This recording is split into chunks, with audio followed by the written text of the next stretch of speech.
Today, it's impossible to ignore the conflict between Israel and Palestine. Our news feeds are saturated with it. Social media platforms erupt with debate over it. The world's political leaders are consumed by it. But what if the key to understanding this modern struggle lies not in today's headlines, but within the pages of ancient scripture? Prepare to be astonished as we uncover 5 critical discoveries from the Bible about the land called Palestine. Discovery 1. The ancient birth of the conflict. To truly grasp the reasons for such intense conflict over this specific piece of land, we must journey back thousands of years. We need to understand the foundational family rivalry that set the stage for everything to come. It all began with one man, Abraham, and his 2 sons. The first was Isaac, born to his wife Sarah, the promised heir of God's covenant. The second was Ishmael, born to Sarah's handmaiden Hagar, a son born from Abraham's own impatience. In Genesis chapter 16, verses 11 through 12, we find a powerful prophecy about Ishmael. And the angel of the Lord said unto her, Behold, thou art with child, and shalt bear a son, and shalt call his name Ishmael. And he will be a wild man. His hand will be against every man, and every man's hand against him, and he shall dwell in the presence of all his brethren. Notice the specific language. His hand will be against every man, and every man's hand against him.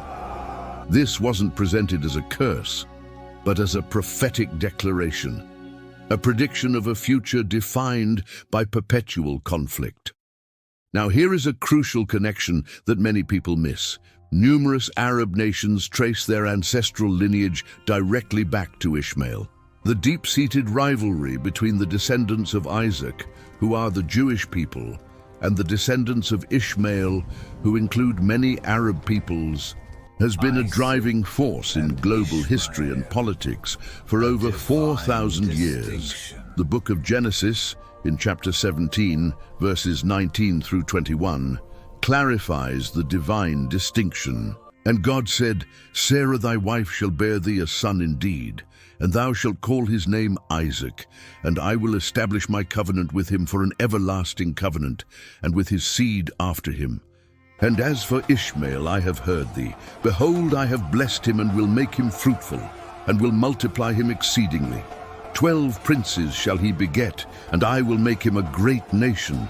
But my covenant will I establish with Isaac, which Sarah shall bear unto thee at this set time in the next year. God's blessing was upon Ishmael. He promised to make him into a great nation. However, the covenant, specifically the covenant tied to the land, was established exclusively with Isaac and his descendants. This reveals that the war over the land is not merely political. It is deeply familial. It is profoundly spiritual. It traces back to the very origins of these 2 family lines. And according to biblical prophecy, this conflict is far from over. This brings us to the question on everyone's mind: where exactly does Palestine fit into this biblical narrative? If the core conflict is between the lines of Isaac and Ishmael, between Jews and Arabs, where do the Palestinians enter the picture? The answer will likely surprise you. Discovery 2. The true origin of the word Palestine. Here is a fact that will shock most people who hear it. The term Palestine is not used in the Bible in the way that modern culture and media present it. In fact, when you search the scriptures for the word Palestine, you will find it is almost absent, and in the rare instances where it appears in older translations, it refers to something entirely different from what the world understands today. The word that gets translated as Palestina in some older Bible versions, like the King James, is the Hebrew word Pelesheth, which means Philistia, the land of the Philistines. Let me show you what I mean. Exodus 15:14 says, The people shall hear and be afraid. Sorrow shall take hold on the inhabitants of Palestina. And Joel 3:4 declares, Yea, and what have ye to do with me, O Tyre and Zidon, and all the coasts of Palestine? Will ye render me a recompense? And if ye recompense me swiftly and speedily, will I return your recompense upon your own head. In both of these passages, the original Hebrew word is Pelesheth, referring to Philistia, the territory of Israel's ancient coastal enemies. Now, it is essential to understand who the Philistines were. They were a seafaring people, likely originating from Crete or the Aegean region, who established themselves along the Mediterranean coast in what is now modern-day Gaza and southern Israel, around 1200 BC. They were not Semitic. They were not Arabs. They were ethnically and culturally distinct from the Israelites and the other peoples of the region. They occupied 5 major cities: Gaza, Ashkelon, Ashdod, Ekron, and Gath. These names are familiar from the Bible. Gath was the hometown of the giant Goliath. This was the region where Samson fought his famous battles. It was to this land that the Ark of the Covenant was taken after being captured. For centuries, the Philistines were Israel's most persistent and formidable enemy, known for their technological superiority. They possessed iron weapons, while much of the region was still in the Bronze Age, and their fierce warrior culture. But here is the critical point that changes the entire context. The Philistine people went completely extinct. They were utterly wiped from history as a distinct people group. Over a period of centuries, they were gradually assimilated into other empires and cultures, and by 2,500 years ago, they had disappeared. By the time of the Babylonian exile, they were already a fading memory. By the Roman era, they were ancient history. There is no genetic, cultural, or linguistic continuity between the ancient Philistines and modern Palestinians. The Philistines spoke a language that is now dead. They worshipped deities like Dagon and Astarte, which no one worships today. Their unique culture has completely vanished. So how did their name become attached to this land today? If the Philistines disappeared 2.5 millennia ago, why do we call the region Palestine? Here is the historical truth that will astound you. In 135 AD, the Roman Emperor Hadrian brutally crushed a massive Jewish uprising known as the Bar Kokhba Rebellion. This was the third major Jewish war against Roman occupation, and its aftermath was catastrophic. Over 500,000 Jews were killed, and Jerusalem was razed to the ground yet again. The Romans, so infuriated and determined to shatter the Jewish spirit once and for all, enacted a plan to erase the Jewish connection to their homeland. Emperor Hadrian officially renamed the province of Judea, the very heartland of the Jewish people, a name that literally meant land of the Jews, to Syria Palestina. He deliberately resurrected the name of Israel's long-extinct ancient enemies, the Philistines, as a final act of humiliation and mockery against the Jewish people. Consider the gravity of that act. Imagine if a conquering nation seized your country and renamed it after your most hated historical foe. That is precisely what Rome did. It would be akin to conquering America and renaming it British Loyalist territory to mock the Revolutionary War, or conquering France and calling it Greater Germany to debase them. And here's what most people fail to realize. For nearly 2,000 years following this decree, Palestine was simply a name for a geographic area, much like the Midwest or the Mediterranean are today. The Arab populations who lived there during those centuries did not refer to themselves as Palestinians. They identified with their tribes, such as the Bedouins, or by their specific villages, families, and clans. In fact, and this will be another shock, prior to 1948, if you heard the term Palestinian, it was often used to refer to the Jews living in the region. The Palestine Post was a prominent Jewish newspaper, which is now the Jerusalem Post. The Palestine Orchestra was composed of Jewish musicians and later became the renowned Israel Philharmonic. During the British Mandate from 1920 to 1948, the inhabitants were known as Palestinian Jews and Palestinian Arabs. The modern, distinct national identity of Palestinian did not fully form until the 20th century, primarily solidifying after the State of Israel was established in 1948. This is not to deny that Arabs have lived in the region for centuries. They absolutely have. It is to clarify the historical origin of the name and the modern development of the identity associated with it. Discovery. 3. God's prophetic timeline for the land. Now, allow me to show you something from Scripture that should take your breath away. God not only promised the land to the descendants of Isaac, but he also foretold their exile from it and their miraculous return. He predicted with perfect accuracy both the tragedy and the triumph that would befall them.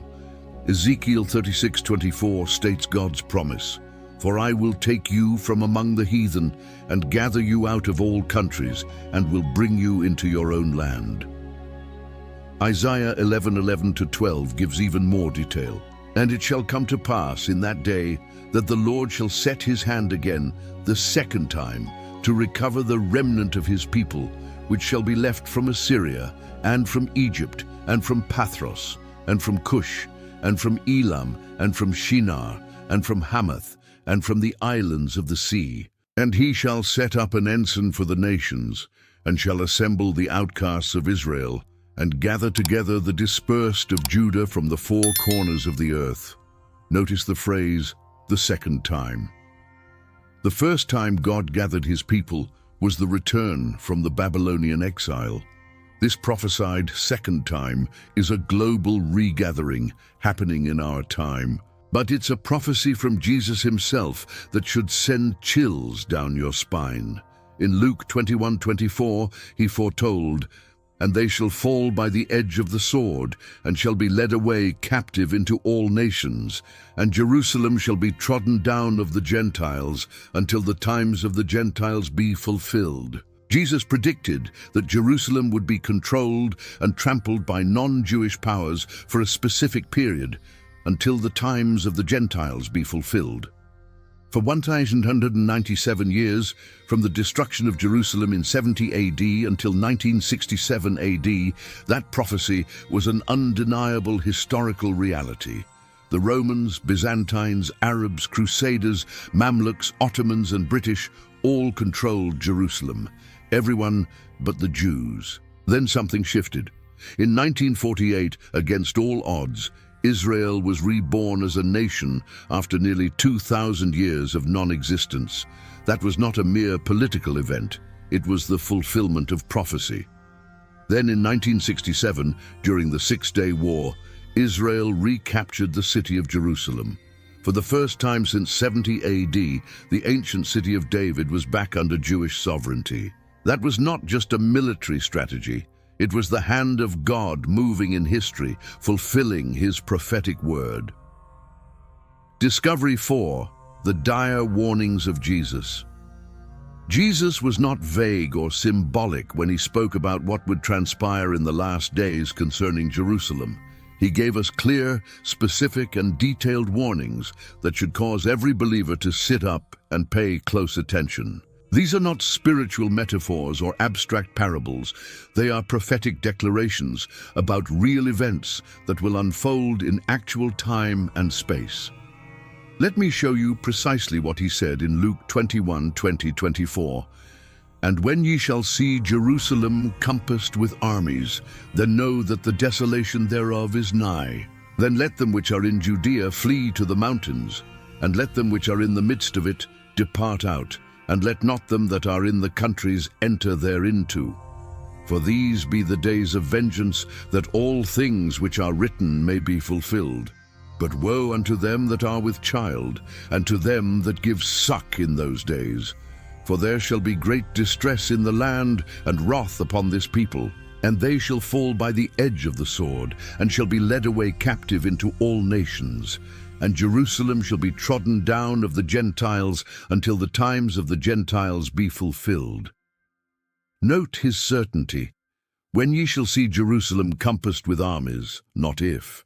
Jesus spoke of this as an absolute future reality, Jerusalem surrounded, under siege, and facing desolation. This prophecy saw a partial fulfillment in 70 AD when the Roman legions under Titus encircled the city, starved its inhabitants, and utterly destroyed it. Over 1 million Jews perished, the temple was demolished, and the survivors were scattered across the globe. But what should give you chills is that this prophecy also points to a future fulfillment. Jesus said Jerusalem would be trampled until the times of the Gentiles be fulfilled. That word "until" is critical. It signifies an endpoint. It means that Gentile domination over Jerusalem is temporary, not permanent. And it implies that when that time concludes, something dramatic is set to happen. We witnessed a part of that until expire in 1967. But the final fulfillment is still on the horizon, because the nations of the world are not finished with Jerusalem yet. Now, consider what the prophet Zechariah saw. Remember, this was written 2,500 years ago, long before modern nation-states, the United Nations, or any global political bodies existed. Zechariah 12:2-3 says, "Behold, I will make Jerusalem a cup of trembling unto all the people round about, when they shall be in the siege, both against Judah and against Jerusalem. And in that day will I make Jerusalem a burdensome stone for all people. All that burden themselves with it shall be cut in pieces, though all the people of the earth be gathered together against it." Let's break down this staggering prophecy. I will make Jerusalem a cup of trembling unto all the people round about. A cup that induces trembling, shaking, and reeling, like a drunkard who cannot walk straight. The nations will be unable to handle the issue of Jerusalem. They will obsess over it, fight over it, and pass endless resolutions about it, but they will never be able to solve it or control it. Does that not perfectly describe our world today? The UN has passed more resolutions concerning Israel and Jerusalem than any other conflict on earth. The nations are literally trembling over this one city, a burdensome stone for all people. Have you ever tried to lift a stone that is far too heavy? You strain, you struggle, and you risk injuring yourself. That is what the nations are doing with Jerusalem. They are attempting to move something that God has declared immovable. But here is the terrifying part of the prophecy. All that burden themselves with it shall be cut in pieces. Not just struggle, not just fail, but be cut in pieces, judged and destroyed. And then, observe the scope, though all the people of the earth be gathered together against it. This isn't just about some nations or regional enemies. It's about all the people of the earth.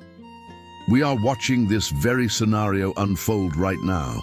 The entire world, from the UN and the EU to international human rights groups, college campuses and social media, is fixated on Israel and Jerusalem.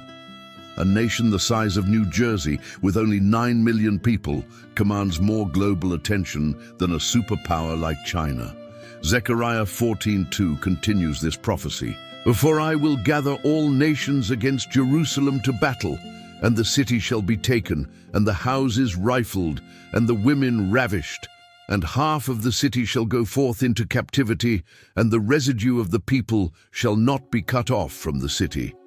All nations, not some, not many, but all, will be gathered against this one city. But it is then that the ultimate divine intervention occurs. Zechariah 14:3-4. "Then shall the Lord go forth and fight against those nations, as when he fought in the day of battle. And his feet shall stand in that day upon the Mount of Olives, which is before Jerusalem on the east. And the Mount of Olives shall cleave in the midst thereof toward the east and toward the west. And there shall be a very great valley. And half of the mountain shall remove toward the north, and half of it toward the south." Jesus Christ himself will return to defend Jerusalem. His feet will physically touch the Mount of Olives, the very place from which he ascended in the book of Acts. The mountain itself will split in two. The earth's geography will be altered when the King returns, but there is one more warning we must heed. Jesus delivered it from the Mount of Olives, looking out over the temple just days before his crucifixion. Matthew 24:15-21. When ye therefore shall see the abomination of desolation spoken of by Daniel the prophet stand in the holy place, whoso readeth, let him understand.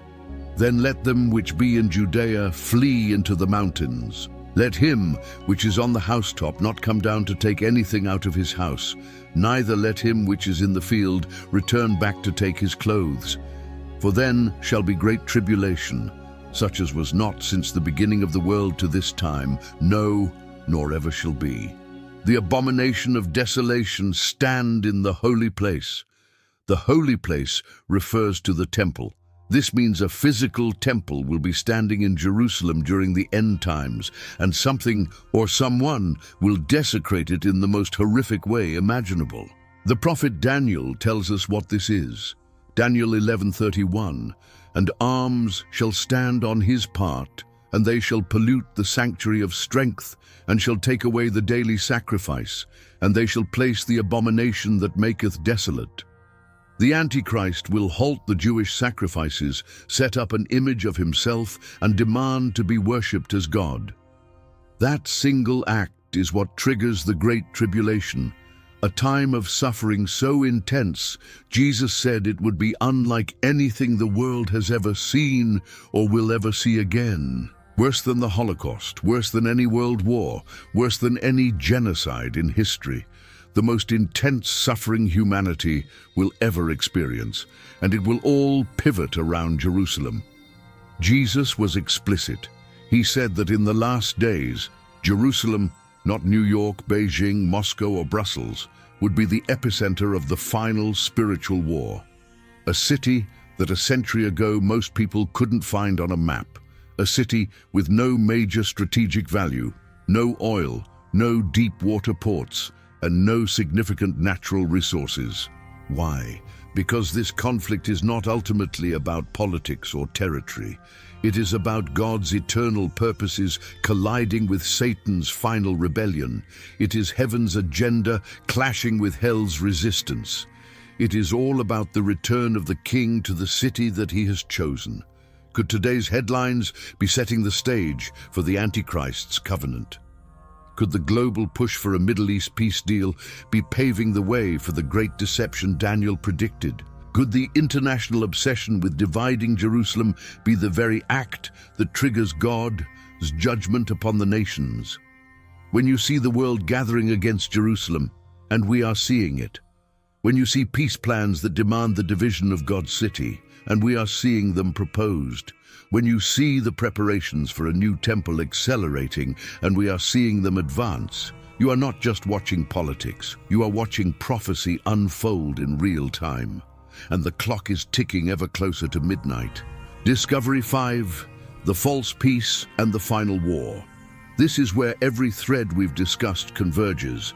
The land promises, the ancient family conflict, the regathering of Israel, and the world's obsession with Jerusalem. It is all culminating in one final dramatic event, a false peace treaty that will ignite the final war.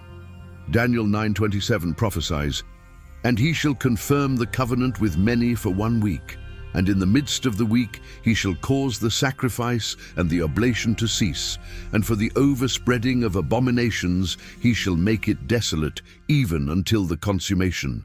And that determined shall be poured upon the desolate.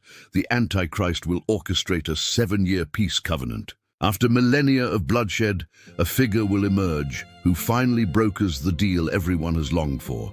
Peace in the Middle East, security guarantees for Israel, formal recognition from Arab nations, and the approval of the international community. But it is all a trap. Revelation 11:1-2 adds another layer. And there was given me a reed like unto a rod, and the angel stood, saying, Rise, and measure the temple of God, and the altar, and them that worship therein. But the court which is without the temple leave out, and measure it not. For it is given unto the Gentiles, and the holy city shall they tread under foot 42 months. A temple will be standing, and sacrifices will be offered. But halfway through the 7-year period, after 42 months, everything will change. 2 Thessalonians 2:4 reveals the turning point. Who opposeth and exalteth himself above all that is called God, or that is worshipped, so that he as God sitteth in the temple of God, showing himself that he is God. The Antichrist will walk into the temple, put an end to the sacrifices, and declare that he himself is God. That is the abomination of desolation. That is the event that begins the Great Tribulation. That is the betrayal that starts the final war. A third temple, a deceptive peace treaty, and a catastrophic betrayal. We are closer to these events than many people realize. Conclusion. Call to action. Many people find these prophecies confusing because they don't have a clear understanding of the book of Revelation. However, what if there was a way to see the entire book unfold visually? We have created just that, a full animation that explains the entire book of Revelation.